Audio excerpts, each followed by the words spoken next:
إن الحمد لله نعمده ونستعينه ونستغفره ونعوذ بالله من شرور أنفسنا ومن سيئات أعمالنا من يهد الله فلا مضل له ومن يضلل فلا هادي له وأشهد أن لا إله إلا الله وحده لا شريك له وأشهد أن محمدا عبده ورسوله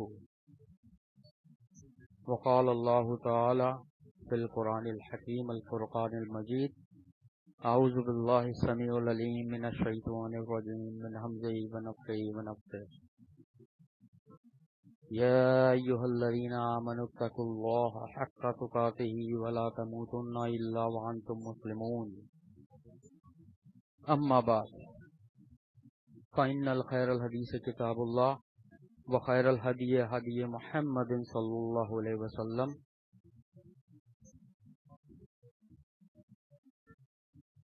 آج تفسیر کے بجائے میں ایک ایسے عنوان پر بات کروں گا کہ جو میں یہ سمجھتا ہوں کہ تمام انسانوں کی زندگی میں سب سے قیمتی ہے، سب سے قیمتی۔ اور افسوس کہ لوگ، میں اکثریت کی بات کروں گا، لوگوں کا مطلب یہ نہیں پوری دنیا کے لوگ، اکثریت، اور لوگ اس کی قدر نہیں کرتے۔ اور وہ کیا ہے؟ وہ ہے وقت، یعنی کہ ٹائم۔ انشاءاللہ ہم قرآن و حدیث کے دلائل سے پڑھیں گے کہ وقت کی اہمیت کیا ہے انسان کی زندگی میں، اور ہم کر کیا رہے ہیں، اور ہمیں اصل میں کرنا کیا چاہیے۔ وقت کی اہمیت کا اندازہ اس بات سے لگاؤ کہ ہم قرآن کی ایک آیت سے دلیل لیتے ہیں کہ وقت کی اہمیت کا اندازہ اس بات سے لگاؤ کہ اللہ تعالیٰ قرآن کریم میں ارشاد فرماتے ہیں والعصر ان الانسان لفی خسر۔ سورہ عصر کی یہ آیت ہے کہ زمانے کی قسم بلا شبہ انسان گھاٹے میں ہے، یا انسان خسارے میں، یا نقصان میں۔ اللہ تعالیٰ نے وقت کی قسم کھائی ہے۔ جب انسان پیدا ہوتا ہے نا تو اس کے ساتھ وقت شروع ہو جاتا ہے اس انسان کا۔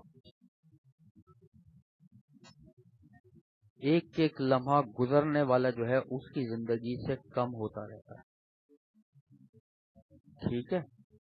اور اسی طریقے سے کرتے کرتے کرتے کرتے وہ دنیا میں اتنا مشغول رہتا ہے، بالآخر وہ وقت جو آ پہنچتا ہے وہ اس کی موت کا وقت ہوتا ہے۔ بس یہ ہے انسان کی زندگی، اور وہ وقت کو کیسے ضائع کر رہا ہوتا، ٹھیک ہے؟ ایک حدیث سناتا ہوں آپ لوگوں کو۔ مسند احمد ایک کتاب ہے، امام احمد کی لکھی ہوئی کتاب ہے، ٹھیک ہے؟ اس کی حدیث ہے کہ ایک مرتبہ نبی صلی اللہ علیہ وسلم نے سورج غروب ہوتے ہوئے دیکھا۔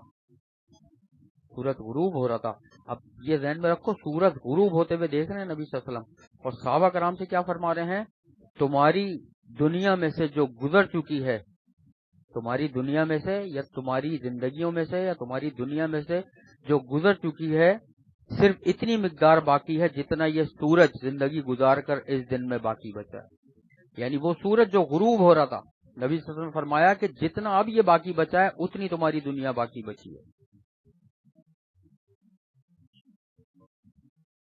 یعنی اندازہ لگاؤ کہ انسان کے پاس کتنا وقت کم ہے اور وہ کہاں پڑا ہوا ہے۔ اللہ تعالیٰ قرآن میں فرماتے ہیں کہ انسان کا جو اعمال پیش ہونے والے ہیں، حساب کتاب کا وقت قریب آ چکا ہے، اور وہ بے خبر ہے، اس کو پتہ ہی نہیں، بالکل قریب آ چکا ہے وقت، کہ قیامت بالکل قریب ہے۔ قرآن میں جتنے بھی صیغے قیامت کے لیے استعمال ہوئے ہیں وہ ان قریب کے لیے استعمال ہوئے ہیں، اور ماضی ان قریب، یہ عربی گرامر ہے، پڑھو، اگر ماضی انقریب کے صیغے جہاں استعمال پر ہو جائیں اس بات کا مطلب ہوتا ہے قرآن میں یقینی طور پہ پتھر پہ لکیر ہے کہ یہ آنی ہے اور قریبی ہے، نبی صلی اللہ علیہ وسلم نے صحابہ کرام سے فرمایا ایک دفعہ ہاتھ کے اشارے سے دونوں انگلیوں کو ملا کر ایسے جیسے دونوں انگلیاں ملی ہوئی ہوتی ہیں، اور نبی صلی اللہ علیہ وسلم نے ارشاد فرمایا میں اور قیامت ایسے بھیجے گئے، قیامت اتنی قریب ہے، اور ہم اپنا وقت کہاں ضائع کر رہے ہیں؟ کھیل کود، کن کاموں میں ہم ضائع کرتے ہیں اپنا وقت؟ یوٹیوب پہ ویڈیوز، ڈرامے، آؤٹنگ. اب میں اینڈ میں بتاؤں گا وقت کو یوٹیلائز کیسے کریں. ابھی میں صرف اس کی اہمیت اور اس کی قرآن اور حدیث سے جو وقت کے بارے میں اہمیت اور اس کی جو حیثیت اجاگر کی گئی ہے وہ بتا رہا ہوں. ٹھیک ہے، ایک ہم حدیث پڑھتے ہیں کہ یہ بھی مسند احمد کی ہے کہ ایک شخص نے نبی صلی اللہ علیہ وسلم سے پوچھا کہ بہترین انسان کون ہے؟ تو نبی صلی اللہ علیہ وسلم نے ارشاد فرمایا جس کی عمر لمبی اور اعمال اچھے ہوں وہ بہترین ہے. تو اس شخص نے عرض کیا لوگوں میں سے بدترین شخص کون ہے؟ پہلے بہترین کا پوچھا، بدترین کا پوچھا ہے. تو نبی صلی اللہ علیہ وسلم نے ارشاد فرمایا جس کی عمر لمبی اور اعمال برے ہوں وہ بدترین ہے. جس کی عمر لمبی اور اعمال برے ہوں. اگر لمبی عمر پائے کوئی تو اس کو چاہیے جلد از جلد نیکیاں کرے. بھائی اتنی لمبی عمر اللہ نے دی ہے تو اس کا سوال ہوگا. اسی طریقے سے صحیح مسلم میں ایک حدیث ہے کہ صبح کے وقت ہر شخص چلتا ہے اپنے نفس کو فروخت کرتا ہے، پھر یا تو وہ اسے ہر جہنم سے آزاد کرا لیتا ہے یا ہلاک کر دیتا ہے. یعنی ہر شخص جب صبح کرتا ہے نا تو وہ اپنے جس کاموں کے لیے بھی نکلتا ہے تو ان میں سے دو میں سے کوئی ایک کام وہ کرتا ہے، یا تو وہ اللہ کی ہدایت پر ہوتا ہے نیک کام کرتا رہتا ہے اور جہنم سے آزاد ہو جاتا ہے، یا پورے دن میں وہ ایسے کام کر رہا ہوتا ہے کہ وہ ہلاک ہو جاتا ہے، جہنم میں گرتا ہے. یہ صحیح مسلم کی حدیث ہے. اتنی زیادہ اہمیت ہے اس وقت کی جس کو ہم ضائع کر رہے ہوتے ہیں. انسانی زندگی آزمائشوں اور مصیبتوں سے بھری پڑی ہے، اور کبھی انسانی زندگی ان کی لغزشوں سے ایسے ٹھوکر کھاتا ہے جو اس کے وہم و گمان میں بھی نہیں ہوتی. نبی صلی اللہ علیہ وسلم دنیا کی بھلائی کے لیے کن الفاظ میں دعا کرتے تھے؟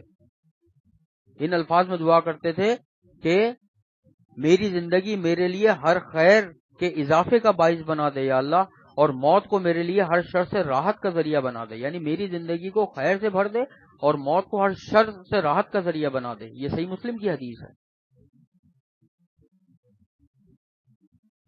جوں جوں زندگی روا دوا ہیں اس کے فتنے اور اس کی برائیاں تیز ہوتی جا رہی ہیں. جتنی زندگی آگے بڑھ رہی ہے اتنی زیادہ برائیاں اور فتنے بڑھتے چلے آ رہے ہیں. ٹھیک ہے، اور نبی صلی اللہ علیہ وسلم نے فرمایا کہ اس امت کے پہلے دوروں میں عافیت رکھی گئی ہے اور امت کے آخری لوگوں کو آزمائشوں اور ایسی امور لاحق ہوں گے جنہیں وہ ناپسند کرتے ہوں گے. یعنی پہلے دوروں میں جو ہے وہ آزمائشیں ہیں، اور آخری دور، یہ ہم آخری دور کی بات کر رہے ہیں جس میں ہم ہیں، کیونکہ اب قیامت قریب ہے بالکل. وہ کب آئے گی اللہ کو جانتا ہے، لیکن چونکہ قیامت کی نشانیاں پوری ہو رہی ہیں تو ان سے ہم اندازہ لگاتے ہیں کہ ہم دور کے اس حصے میں ہیں کہ جو قیامت سے بہت قریب ہے. تو اس میں کیا ہوگا؟ آزمائشیں اور ایسے امور لاحق ہوں گے کہ جسے لوگ ناپسند کرتے ہوں گے. صحیح مسلم کی حدیث ہے کہ لوگ ناپسند کرتے ہوں گے. آج دیکھ لو کیا ہو رہا ہے پورے معاشرے میں. اگر میں تم لوگوں کو آفسوں کے، کاروباروں کے، ٹھیک ہے، مختلف جگہوں کے واقعات اور معاملات بتانا شروع کروں تو تم لوگ یقین نہیں کرو گے کہ ہم کس معاشرے میں رہ رہے ہیں اور کیسے لوگ زندگی گزار رہے ہیں یہاں پر. انسان انسان کو بھول چکا ہے. اس کے نزدیک صرف پیسہ ہے سب کچھ، یا اس کے نزدیک صرف وہ ہے یا اس کے بیوی بچے ہیں، بس باقی کوئی مسلمان نہیں ہے. ایسا لگتا ہے باہر آپ نکلو تو.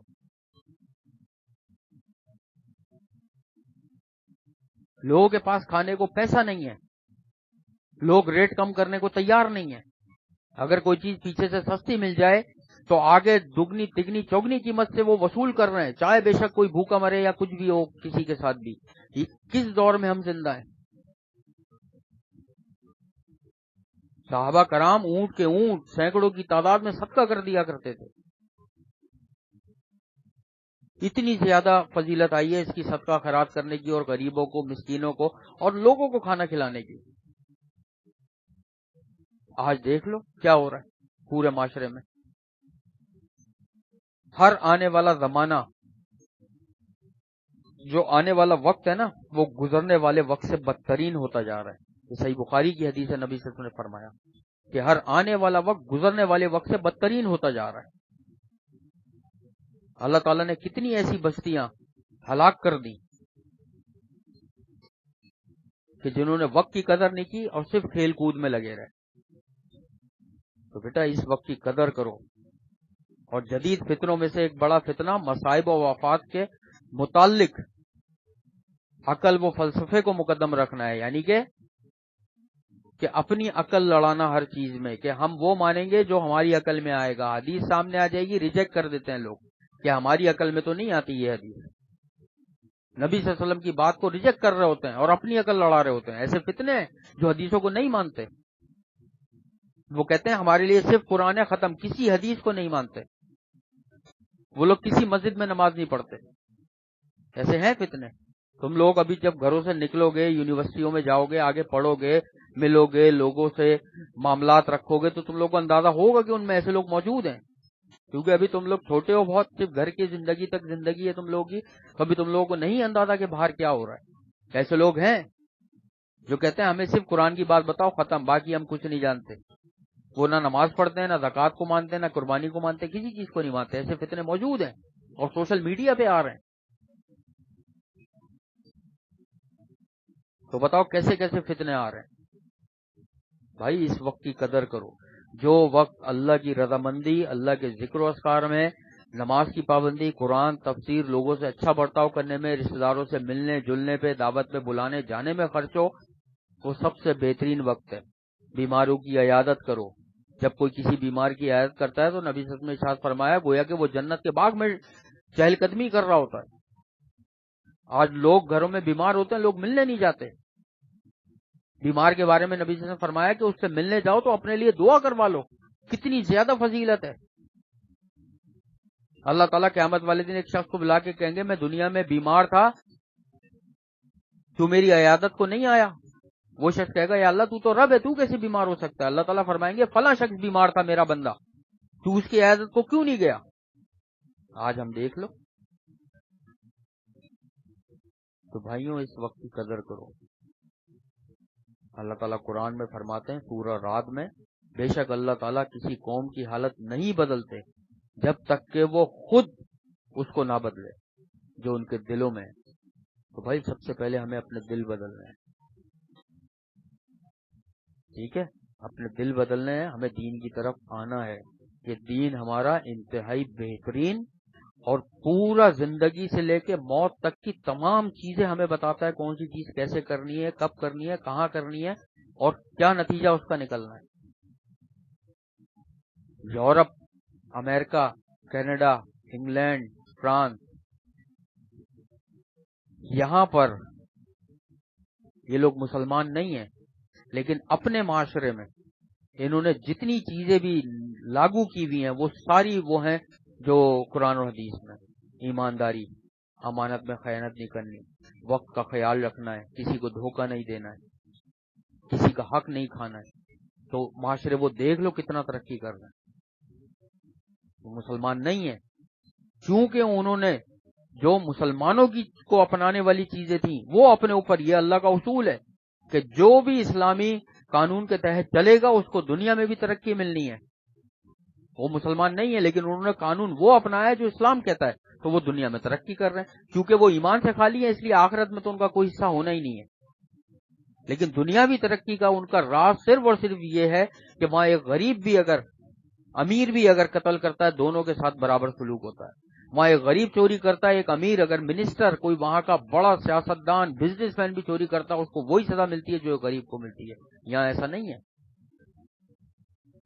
وہ معاشرے ترقی کر رہے ہیں.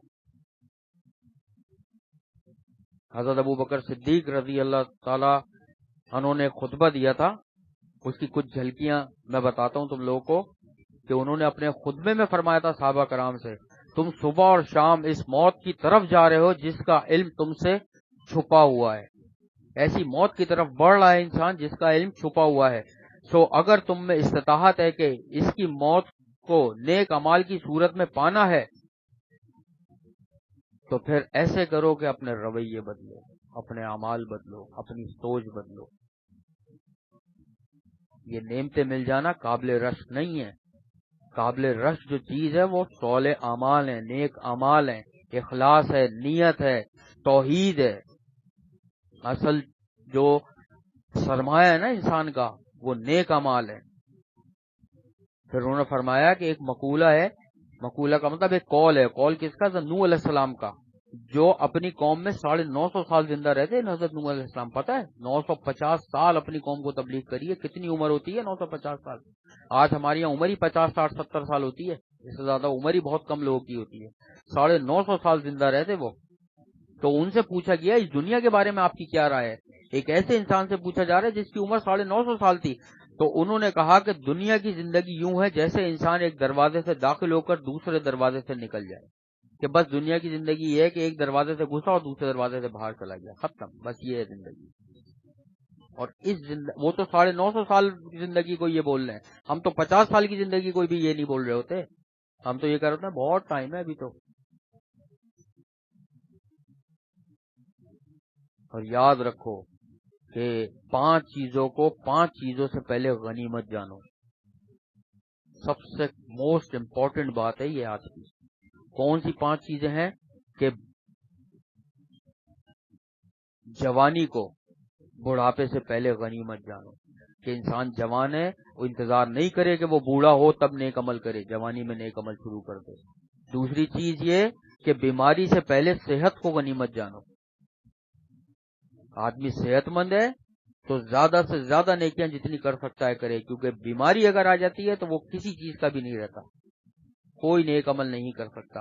اور اس سے فائدہ یہ ہوتا ہے کہ اگر صحت والی حالت میں انسان نیک عمل کر رہا ہوتا ہے تو بیماری والی حالت میں بھی اللہ تعالیٰ وہی نیک عمل اس کے لکھ رہے ہوتے ہیں نام اعمال میں۔ تیسری چیز کیا ہے؟ کہ غربت سے پہلے یا فقیری سے پہلے یا تنگدستی سے پہلے فراخی کو غنیمت جانو، کہ ایسا وقت آئے اس سے پہلے آپ کے پاس پیسہ ختم ہو، آپ کے پاس جب پیسہ ہے اس وقت کو غنیمت جانو۔ وہ پیسہ اللہ کی راہ میں، رشتہ داروں پہ، ماں باپ، بہن بھائیوں پہ، پڑوسیوں پہ، اللہ کے راستے میں، مسجد مدرسے، ان لوگوں پہ خرچ کرو، سب پہ۔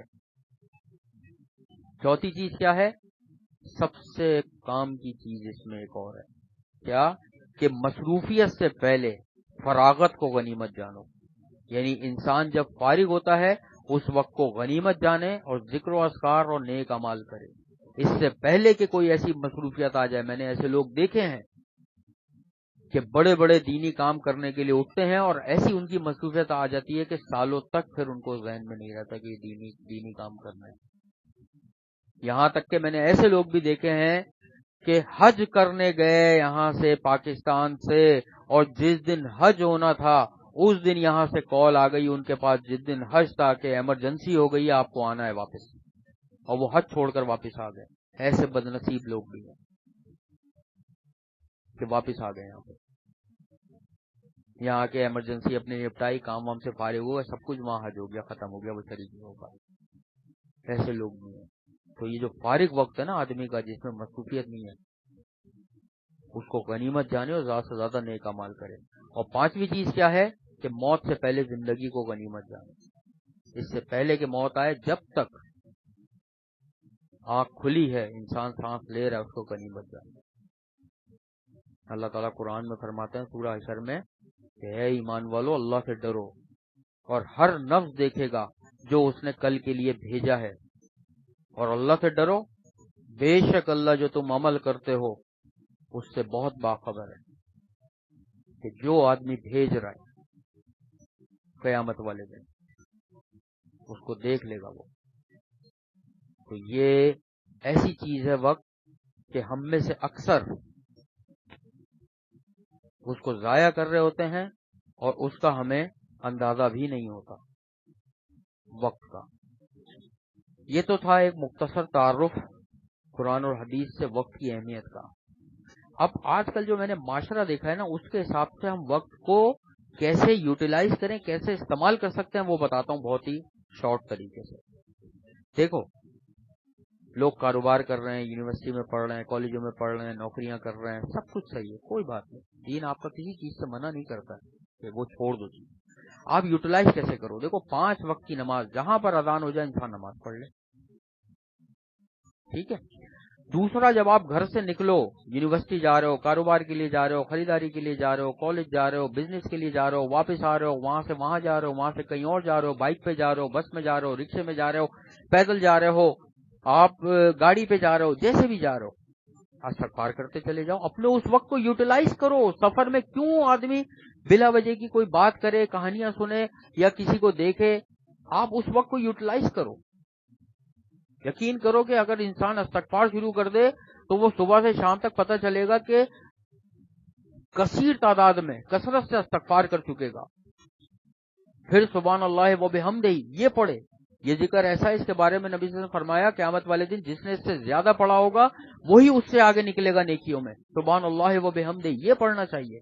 اس کے بارے میں ایک آتا ہے صحیح مسلم میں کہ جس کے گناہ سمندر کے جھاگ کے برابر بھی ہوں گے اللہ ان کو معاف کر دے گا اگر جو صبح اور شام 100 بار اس کو پڑھتا ہے.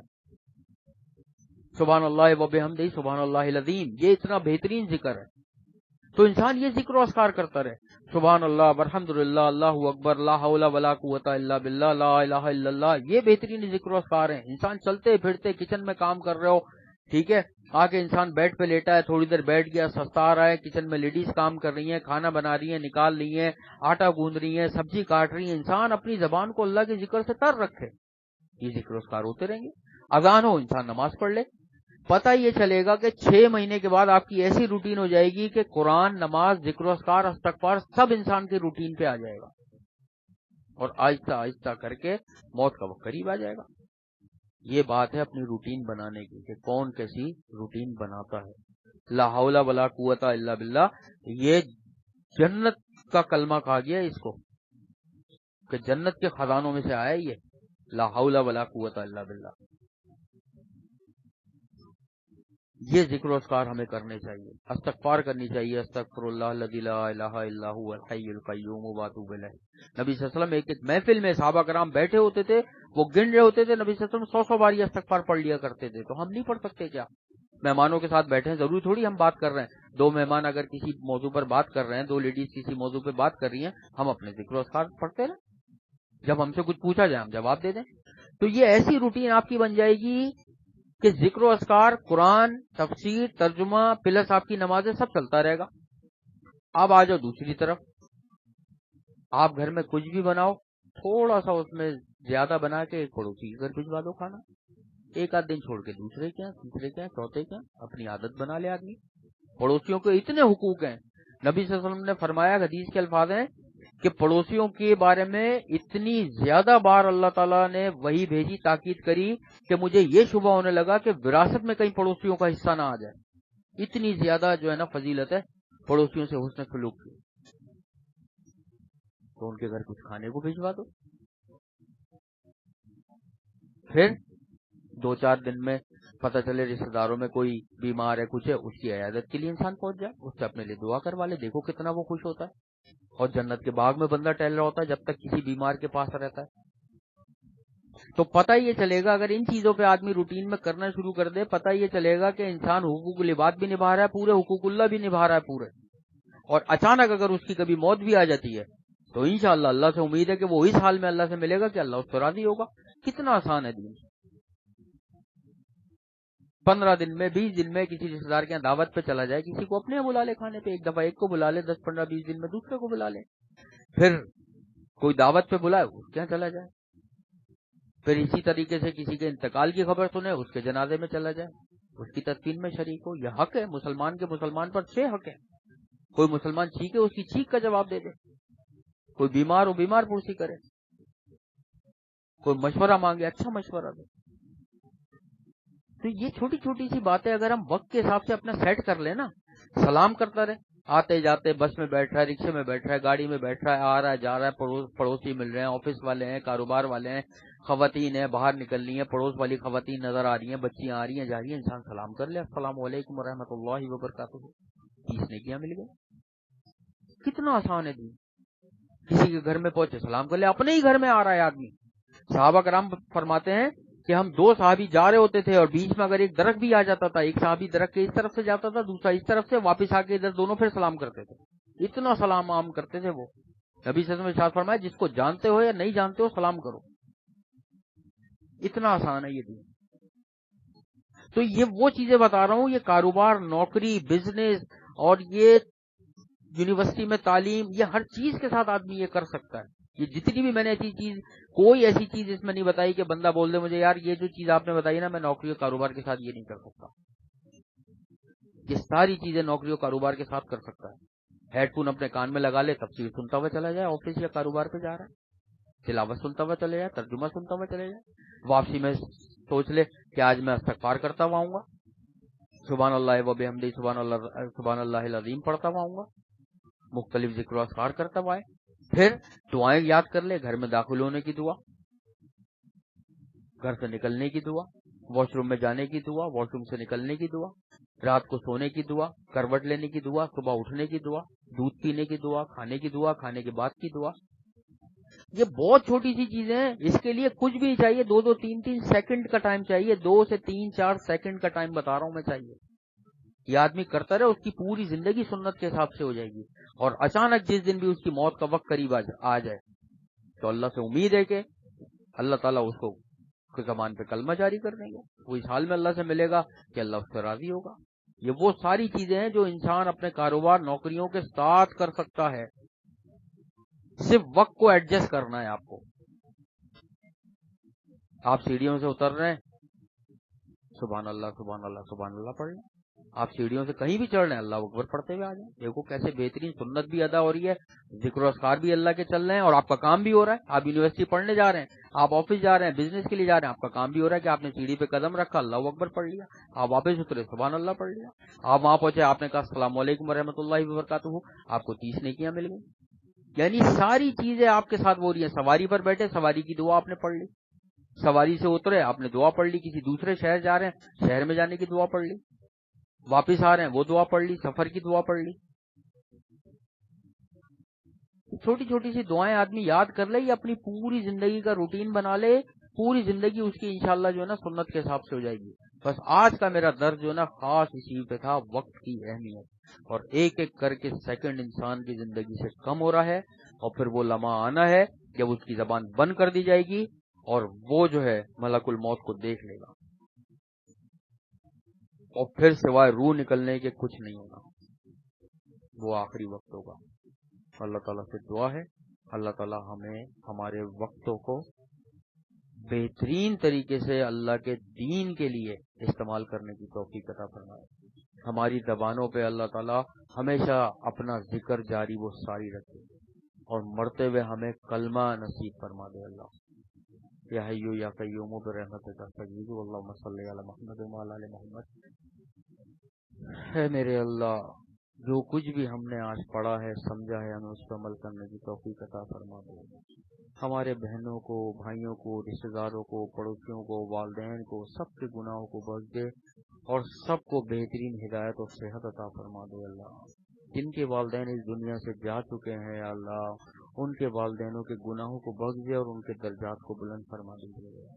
اے اللہ تمام امت مسلمہ پر رحم فرما دے. اللہ جتنے بھی ہم یہ قرآن پاک یہ بیان سننے، سمجھنے، پڑھنے والے ہیں میرے اللہ، ان سب کی تمام مشکلات، پریشانیوں اور بیماریوں کو دور فرما دیجیے. اے میرے اللہ، جس طرح تو نے دنیا میں ہم سب کو اپنے ذکر کے لیے جمع فرمایا ہے، قیامت والے دن اور جنت الفردوس میں بھی ہم سب کو اسی طریقے سے جمع فرما دیجیے گا. اے میرے اللہ، ہم سب کو ہر طرح کی مصیبتوں، پریشانیوں سے محفوظ رکھ میرے اللہ. ہم جہنم کی آگ سے، عذاب قبر سے، موت کی سختی اور تکلیف سے تیری پناہ میں آتے ہیں اللہ. اے اللہ، آخرت میں ہمارا حساب کتاب انبیاء، شہداء، صدیقین، خلف صالحین اور علماء کرام کے ساتھ فرما دیجیے گا. ہمیں نبی صلی اللہ علیہ وسلم کا ساتھ، ان کی شفاعت، ان کے ہاتھوں سے آب کوثر نصیب فرما دیجیے گا. ہم سب کو، تمام سننے والوں کو، ہمارے والدین، بہن بھائی، رشتہ دار، پڑوسیوں کو ان 70,000 لوگوں میں شامل فرما دیجیے گا جو بغیر حساب کتاب کے تیری رحمت سے جنت الفردوس میں جائیں گے. اللهم انا نسألك الهدى والتقى والعفاف والغنى اللهم اكفني بحلالك عن حرامك واغنني بفضلك عمن سواك. اللهم اني اعوذ بك من علم لا ينفع ومن قلب لا يخشع ومن نفس لا تشبع ومن دعوة لا يستجاب لها. اللهم إني أعوذ بك من زوال نعمتك وتحويل عافيتك وفجاءة نقمتك وجميع سخطك ولم أكن بدعائك رب شقيا رب إني لما أنزلت إلي من خير فقير رب ارحمهما كما ربياني صغيرا اللهم إني أعوذ بك من جهد البلاء ودرك الشقاء وسوء القضاء وشماتة الأعداء اللهم إنا نسألك الجنة الفردوس وقنا عذاب النار اللهم إنا نسألك الجنة الفردوس وقنا عذاب النار اللهم إنا نسألك الجنة الفردوس وقنا عذاب النار ربنا تقبل منا إنك أنت السميع العليم وتب علينا إنك أنت التواب الرحيم سبحان الله عما يصفون وسلام على المرسلين والحمد لله رب العالمين اللهم سبحانك اللهم وبحمدك نشهد أن لا إله إلا أنت نستغفرك ونتوب إليك السلام علیکم ورحمۃ اللہ وبرکاتہ.